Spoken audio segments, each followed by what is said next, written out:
আপুনি কেতিয়াও এনেকুৱা বস্তু দেখিছে নেকি? ইয়াক কোৱা হয় টেনচিগ্ৰিটি ষ্ট্ৰাকচাৰ। ইয়াক বনোৱা খুবেই সহজ। ইয়াৰ বাবে আমাক লাগিব দুটা 3mm ৰড। স্ক্ৰীনত দেখুওৱাৰ দৰে ৰড দুটাক এনেকুৱা আকাৰ দিব লাগিব।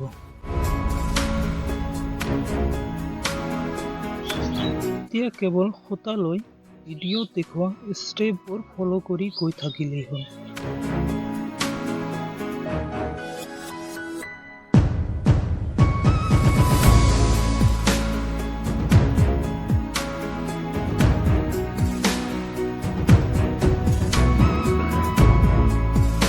সেম ষ্টেপ আনটো আকাৰৰ লগত কৰি গৈ থাকিলেই হ'ল।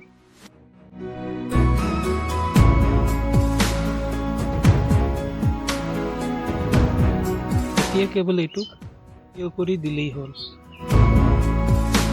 এই ষ্ট্ৰাকচাৰ সূতাৰ টেনচন আৰু কম্প্ৰেছনৰ দ্বাৰা চেল্ফ ষ্টেবল হৈ থাকে। আপুনি চাব পাৰে ইয়াৰ ওপৰত লোড দিয়াৰ পিছতো ষ্ট্ৰাকচাৰটো ষ্টেবল হৈ আছে। ভিডিঅ'টো ভাল লাগিলে লাইক, শ্বেয়াৰ, ছাবস্ক্ৰাইব কৰি দিব।